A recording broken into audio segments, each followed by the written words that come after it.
des inquiétudes, des doutes, des objections, votre prospect, croyez-moi, il en a forcément et c'est à vous qu'il revient de le rassurer. Ces blocages, c'est ce qu'on appelle des fausses croyances, des idées reçues si vous voulez, mais des idées reçues tellement bien ancrées qu'elles deviennent des obstacles à la prise de décision. Il y a 3 types de fausses croyances. Il y a ce qu'on appelle la croyance liée à l'offre. Par exemple, le prospect pense que travailler avec votre offre en tant que professionnel de l'immobilier, ça ne sert à rien et qu'il peut très bien se débrouiller tout seul. Deuxième croyance, c'est ce qu'on appelle une croyance interne. C'est, on va dire, la capacité d'une personne à réaliser une action. Par exemple, votre prospect est persuadé que jamais il ne réussira à réaliser un double projet d'achat-revente en simultané parce qu'il y a trop d'incertitudes, parce qu'il ne sait pas par où commencer, parce qu'il n'y connaît rien, par exemple. Et la troisième croyance, c'est ce qu'on appelle les croyances externes. Ça peut être, je sais pas moi, les autres.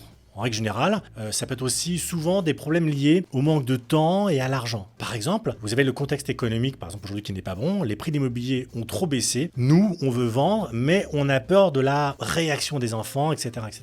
Donc vous voyez, il ne faut surtout pas prendre ces croyances à la légère parce que ce sont de vrais blocages, un peu comme si le prospect avait devant lui des murs qui l'empêchent de passer à l'action et qu'il doit absolument casser pour continuer à avancer.